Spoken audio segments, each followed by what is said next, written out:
Trundle. So all these junglers being changed. Long flashes forward to try and punish Shadow, who's already way too low, and Creep picks up the kill. Now On's gonna flash back over the wall as the 4-man stack at top. Esports hunts for more kills. Piercing arrow gonna land onto On. Spear gonna have to be dodged, but it's gonna slow the Nautilus down. That hitbox was wacky, but it's a kill nonetheless for L. Like this a lot from Shadow. I think this is a good response from BLG.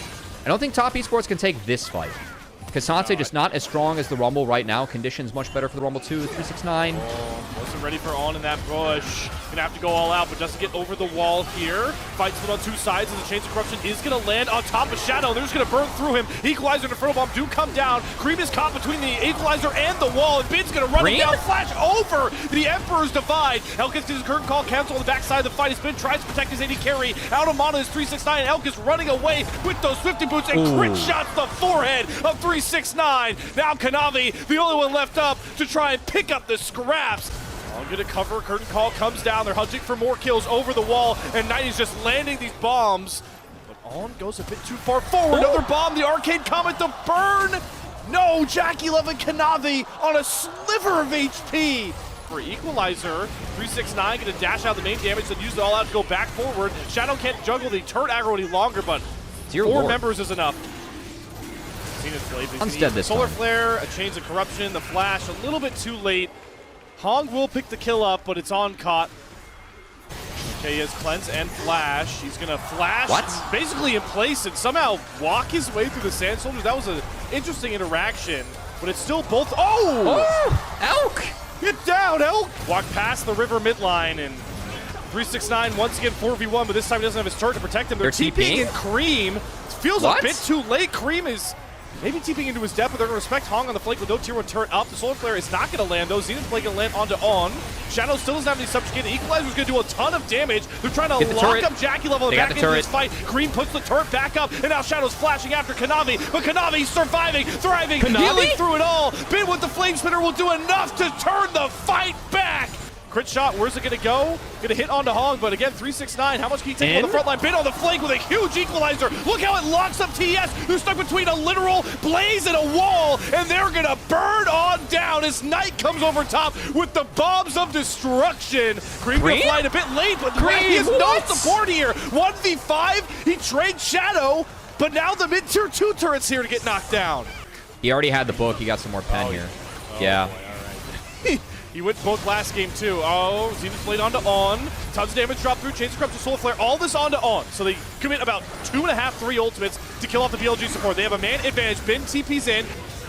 Yeah. Shadow face checks into Hong. There's the layering of CC, but Shadow does get out, and there's a huge Inferno Bomb on the back end. There's your Jin Zig setup. It just needed a tiny window as the force shot finds Cream in the background, and now Elk gets to sing his song running forward, hits another skill shot, dodges out in the piercing arrow.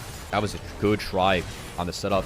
This is part of the reason why you don't see a ton of Zigs into Azir too, because if you lose Flash, it's going to be so dire. I don't love this. No. This is not great. This time, the Equalizer and the Inferno Bomb whiff. BLG have to bail out of this fight. There's no way they can find this win. Oh, the force shot goes wide as well. Those key ultimates that had no setup that were lining up aren't finding their mark, but somehow BLG are still winning, still thriving, and it's Bin flashing forward the Flame Spinner to find the kills, and finally, Shadow gets to clump someone to death. They don't need the ultimates this time, Cubby. They're just better. No Zigzar and On's dead. That's not a good dredge line. Kanavi has the stasis to get away from a crit shot to death, but beauty. The bomb timing from Knight was pristine. Really engaged. Another show. Chains of Corruption a lot onto On, but Cream goes over the wall without help. Eats a dredge line, has to go into the stasis. Kanavi as well. Doesn't matter. There's no help coming for them. They jumped in too early, and now they gotta bite the bullet. And the bullet is Knight running wild. Gets the triple kill. Elk shuts down Jackie Love. Down goes top esports. BLG are gonna go up 1-0 with their super scaler of a comp. I just watched Brother Cream, EQ, get exhausted and get one shot, as that's going to be the end of the game. BLG. Took away the scoreboard. All right. I was going to do some math. They have to throw it back up. They have to throw it back up.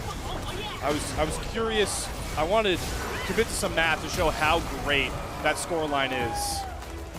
With the Scion, Knight Gatling gun. He's going to take Morado and just give first blood. Head-scratching start to the bot side. Level 4 has managed to keep his resources up pretty high.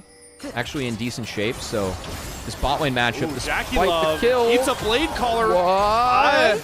Weird. And somehow Konami's going to make this 1v2 work, pick up the kill. Now Jackie Love's here. Bin is not tanky enough to even find this trade kill. The split 2 MVP making the difference, but here comes the golden left hand. Knight over from the mid lane picks up the first kill. Jackie Love, can he find either one of these trades? He wants it. The decimating smash going He's forward got with the flash. Gatling gun. Knight though goes invisible, and now Jackie Love has to contend with the Bin tank. Pops the barrier, gets the rocket off. Cream finally coming over. He's going to flash over with the stun, but the grasp auto comes through. That's feats of warfare for BLG in a continuously weird game 2. It was the auto Q. He weaves in a Q as well. Whoa, okay, we return and there's back more in fighting. live. Kanavi's dead. Kanavi's dead. Top, we got to give Grubs now. I want to see how that one happened. No, Top can still play this. They have Annie. Q Q comes back quickly if it gets canceled like that. Oh, Shadow just wants it. Nice, gets the knock up. No stun on the Tibbers. That's smash doesn't land. Who becomes lightning? The red buff burn, and he goes back in. Hot Soup coming through. And gets the knock up, and Hong is traded. Yep. It connected. Wow, over the wall. I did not see that one coming. Guess what, Drake? That's all BLGs again. Bit of a reach, but respect. Knight, again, you said hasn't based in a while. They're going to try and go for the dive. Cream. Yep, that's good dead. Setup. Ooh. Right. That one minion, that one pesky casts him into the dash. Oh, on for Khan. As good as advertised, you called it out, Cubby, and it's finding picks now for BLG. Getting the best of him between these two games. Best has 5 billion dashes. Shadow has his flash. The Mad Lad dash is done. Shadow picks up that kill. Great play. There's nothing else going on the map right now. BLG is able to play max deep. Cream go for the flash, gets the huge tippers down. Public execution comes across. There's the dive comp. Finally clicks into place for TES. Knight zipping and dodging around the between worlds, but he's using it defensively to buy space. Kiting back away from 369, going to flash away over the wall as the flip. It's Cream to the rescue again, just like the last fight from TS, but are they pushing too far forward? Because Bin has a ton of health, setting up Elm to get these blade callers back down. Has to flash over the wall as he does straight 369 out. Lose his flash. They can't see the the HP. 5K, below 5K, they gotta go. Gotta see if they can find an angle. Kanavi, can he wither his way in? No, the Cyclone knockup does not get it. Otacon secured, and Knight does execute him. All gets a 3-man charge on the back end, the between worlds. It's beautifully layered from BLG, but it's 369 trying to rip through the back line, going back to front, but all he finds is a blade caller back to the fountain. Bin is going blow for blow with 369. He does have to use the onslaught to get back out, but Shadow completely out of position right in front of Baron. 6ix9ine doesn't have TP. Side Knight's flank, there's the charm. On goes in, he gets the 2 backline carries. Again, it's on to the rescue, and Elk to bring the guns. Wiping the floor with BLG, just like that. Nobody left up but Hong and 369 on the other side of the map, and maybe I spoke too soon. All 4 members topside for TES, down and out of the fight. And now On finds another engage, and Elk, my God, cuts through that tanky rail like butter. They do get the stuns down on the Shadow, but he re-engages with the Crescent Guard, forces Cream to flash back over the wall, and look at Bin. He's holding Jackie Love under his own turret. As long as this guy's smiling and Knight's doing what he does best, deleting whatever mid laner stands in his path. Oh boy, goodbye Jackie Love. Yep. Sweet Jackie Love, good luck playing low range Corki. That's exactly what happens to you. This is just one final fight to show off all your big damage if you are BLG. Wow. And that will do it. The final ace comes through. Welcome in your final undefeated team of Group Ascend. Welcome in. It's the new Shadow-led Bilibili Gaming. Little mid gap.